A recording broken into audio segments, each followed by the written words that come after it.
आपका time table सुबह उठते हैं, आप फजर से ज़ोहर तक का टाइम टेबल बनाते हैं, ज़ोहर से असर तक का टाइम टेबल बनाते हैं, असर से मगरिब का ब्रेक ले लें, मगरिब से इशा की पढ़ाई करें। तो इस तरीके से मुझे लगता है ना नमाज़ों में प्रॉब्लम आती है, ना रोज़े रखने में प्रॉब्लम आती है। बहुत अच्छे से मुझे लगता है कि बैलेंस कर सकते हैं, और मैंने तो हमेशा से ही किया। आपको अगर इस चीज़ का कॉन्फिडेंस है कि आप कर सकते हैं और आपको अपनी मेहनत पे भरोसा है, तब डेफिनेटली होगा। हमारी पॉपुलेशन का 50% जो है विमेन होती है, और अगर हम किसी तरीके से 50% ऑफ द पॉपुलेशन को पीछे रखते हैं तो एक तरीके से बहुत बहुत पीछे चले जाते हैं।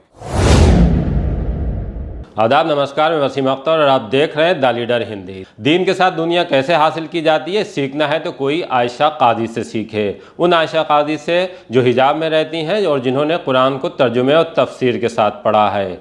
3 बार नाकाम हुई और चौथी कोशिश में यूपीएससी परीक्षा पास कर ली। उन्हें 586वीं रैंक मिली है। अब उन पर मुंबई के कल्बा का पूरा इलाका फख्र कर रहा है। उनकी घर घर चर्चा हो रही है मेहनत और सादगी को लेकर।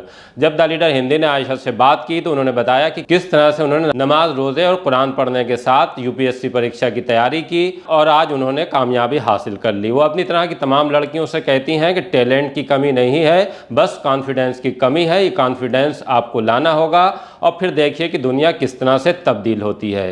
आप आयशा कादी की ज़ुबानी सुनिए कि उन्होंने द लीडर हिंदी से बात करते हुए अपनी तरह की तमाम लड़कियों को किस तरह का मैसेज दिया है। लड़कियां होती है, उनकी तालीम को लेकर तमाम तरीक़ों की बात की जाती है।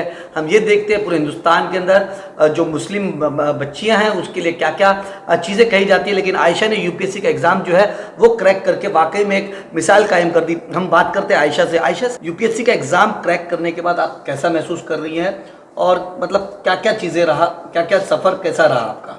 अल्हम्दुलिल्लाह क्लियर होने के बाद तो बहुत खुशी हुई, एक सेंस ऑफ रिलीफ भी हुआ कि फाइनली जो है मैंने क्लियर कर लिया है। और एक बहुत लंबा सफ़र था, चैलेंजिंग भी था, मेंटली चैलेंजिंग था, और एकेडमिकली तो हर बार आपको जब तैयारी करनी होती है तो चैलेंजेस बढ़ते जाते हैं। तो डेफिनेटली बहुत तरीके के चैलेंजेस थे। रिसोर्स का प्रॉब्लम होता था, कहाँ से गैदर करना है, नोट्स कहाँ से लेने हैं, कैसे बनाने हैं, बहुत ज़्यादा गाइडेंस अवेलेबल नहीं होता है। और क्योंकि मैंने मेजॉरिटी जो पढ़ाई है मैंने दिल्ली में जाकर नहीं की थी, यहीं से की थी, तो यहाँ पर जाके थोड़ा और ज़्यादा चैलेंजिंग हो जाता है। तो डेफिनेटली चैलेंजेस थे, बट अब अल्हम्दुलिल्लाह लग रहा है कि it was all worth it, और फाइनली हो गया। अच्छा, ये बताइए कि शुरुआत आपकी कैसे हुई, स्कूल में आप कैसी थी? मतलब बहुत से बच्चे कहे जाते हैं बहुत एक्सीलेंट होते हैं, एक एवरेज होते हैं और एक बिल्कुल वैसे होते हैं। तो स्कूल लाइफ से कॉलेज लाइफ कैसी गुजरी आपकी, और स्कूल से लेके कॉलेज की पढ़ाई कैसी रही आपकी? पढ़ाई तो हमेशा से मुझे पढ़ाई करना पसंद रहा है, और स्कूल लाइफ से ही मुझे मेरे पेरेंट्स हमेशा इस चीज़ पे इंसिस्ट करते थे कि मैं पढ़ाई को बहुत सीरियसली लूँ, और जो कि मैंने हमेशा से लिया। स्कूल लाइफ से स्कूल में, जूनियर कॉलेज, डिग्री कॉलेज में अल्हम्दुलिल्लाह से हमेशा से टॉप रैंकर्स में ही रही हूँ, और ये चीज़ हमेशा से थी। और इसीलिए शायद मुझे लगता है मेरा यूपीएससी का सफ़र भी थोड़ा आसान हुआ, क्योंकि मुझे पढ़ना पसंद था, अलग अलग चीज़ों के बारे में इल्म हासिल करना मुझे पहले से पसंद था। तो ये चीज़ ने मेरे लिए आसानी भी कर दी है। अच्छा, ये कहा जाता है कि जो लड़कियां होती है, ख्वातीन होती है, खासतौर पर मुस्लिम माशरे में, उसको हम देखते हैं कि पढ़ाई जो है वो आगे तक तो पहली बात करती नहीं, और बहुत सी बच्चियां जो है जो पढ़ने का प्लान भी करती है तो वो नीट के एग्जाम की तैयारी करती है, कोई इंजीनियर की तैयारी करती है, कोई अलग अलग तरीके के फील्ड की तैयारी करती है, कोई BHMS करता है, कोई क्या करता है। तो यूपीएससी के अंदर हम ये देखते हैं कि मुस्लिम जो लड़कियां हैं वो काफी कम आती हैं, एग्जाम भी हो, काफी कम मुस्लिम लड़कियों की तादाद होती है जो देती हैं। तो क्या लगता है आपको, मतलब उन लड़कियों को जो टैलेंटेड है उनको क्या करना चाहिए? मुझे लगता है कि एज वुमेन एक लैक ऑफ कॉन्फिडेंस बहुत देखा जाता है, कि हमारे टैलेंट पर और हमारे अंदर कॉन्फिडेंस की थोड़ी कमी होती है। हालांकि टैलेंट की कमी नहीं है बिल्कुल, बहुत टैलेंटेड है और पढ़ने में भी बहुत अच्छी हैं, मगर होता है कि एक सेंस ऑफ कॉन्फिडेंस की ज़रूरत होती है, मोटिवेशन की ज़रूरत होती है। वो मोटिवेट करने वाला ज़्यादा आसपास मिलते नहीं है, तो इस वजह से होता है कि लड़कियां पीछे हटती है। मुझे लगता है कि एक जो, जैसे मैंने कहा, एक लीप ऑफ फेथ लेना चाहिए। जब आपको अगर इस चीज़ का कॉन्फिडेंस है कि आप कर सकते हैं और आपको अपनी मेहनत पे भरोसा है, तब डेफिनेटली होगा। तो मुझे लगता है कि बिल्कुल बोल्ड होकर इस चीज़ में, इस फील्ड में आके अटेम्प्ट भी करना चाहिए और मेहनत भी करना चाहिए। क्या लगता है, आपके घर में पूरा दीनी माहौल है? आपकी जो मम्मी है, हमने ये भी सुना कि मम्मी जो है कुरान के जो तर्जुमात होते हैं वो सिखाती हैं बच्चों को, और तमाम चीज़ें, और घर में दीनी माहौल है।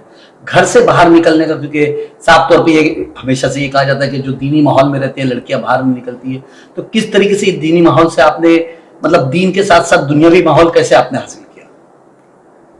मुझे लगता है कि दीन के साथ साथ दुनिया बैलेंस करना बिल्कुल भी डिफ़िकल्ट चीज़ नहीं है। मेरे साथ फॉर्चुनेटली ऐसा था कि मेरे पेरेंट्स ने मुझे स्टार्टिंग से ही दीनी तरबियत पर भी बहुत फोकस किया था, और मैंने अपनी स्कूल लाइफ ख़त्म करते तक मैंने कुरान का ट्रांसलेशन सीख लिया था, वर्ड बाय वर्ड ट्रांसलेशन सीख लिया था, तजवीद सीख ली थी। तो वो एक बेस से मुझे सपोर्ट था और एक बेस से मेरा पिलर ऑफ स्ट्रेंथ बन गया था। तो वो चीज़ जब मुझे बचपन में मिली वो मैंने अभी तक कंटिन्यू रखी, इंशाल्लाह हमेशा रहेगी। तो वो जो एक बचपन की लाइफ में जो आपको सिखाया जाता है वो मेरे लिए बहुत काम किया। जब घर से निकलने की बात होती है तब आदत हो जाती है कि हमें तो बैलेंस करना ही है, किसी एक जहान के लिए तो हम है नहीं। तो फिर हमने है कि जब दुनिया में बैलेंस करनी है और आखिरत भी बैलेंस करनी है, और वो चीज़ बहुत आसान है मेरे हिसाब से। जब आपका टाइम टेबल, सुबह उठते हैं आप फजर से ज़ोहर तक का टाइम टेबल बनाते हैं, ज़ोहर से असर तक का टाइम टेबल बनाते हैं, असर से मगरिब का ब्रेक ले लें, मगरिब से इशा की पढ़ाई करें, तो इस तरीके से मुझे लगता है ना नमाज़ों में प्रॉब्लम आती है, ना रोज़े रखने में प्रॉब्लम आती है। बहुत अच्छे से मुझे लगता है कि बैलेंस कर सकते हैं, और मैंने तो हमेशा से ही किया है। जो हिंदुस्तान के अंदर पेरेंट्स को क्या कहना चाहेंगे जो अपनी बच्चों के टैलेंट होने के बावजूद भी आगे तक नहीं पढ़ा पाते हैं, या उन बच्चों के अंदर जो टैलेंट रहता है वो भी आगे तक नहीं कर पाती, तो ऐसे लोगों को क्या मैसेज देना चाहिए? मेरा ये मैसेज रहेगा कि हमारी पॉपुलेशन का 50% जो है विमेन होती है, और अगर हम किसी तरीके से 50% ऑफ द पॉपुलेशन को पीछे रखते हैं तो एक तरीके से बहुत बहुत पीछे चले जाते हैं। तो टैलेंट तो इक्वली है, बॉयज़ में भी होगा, गर्ल्स में भी होगा, लेकिन अगर हम एक जेंडर को पीछे रख दें तो बहुत पीछे हो जाएंगे।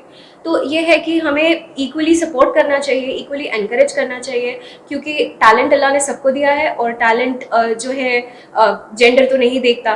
तो इस तरीके से मुझे लगता है कि बिल्कुल सपोर्ट भी करना चाहिए और आगे आने की बहुत कोशिश करनी चाहिए लड़कियों ने, डेफिनेटली। आयशा का साफ तौर पे कहना है कि तमाम जो लोग हैं ऐसे लोग हैं जिसके पास इल्म की ताकत है, उन्हें आगे आना चाहिए और आगे बढ़ के कहीं ना कहीं देश का भी नाम रोशन करना चाहिए और माँ बाप का भी नाम रोशन करना चाहिए। द लीडर के लिए अमजद खान, मुंबई।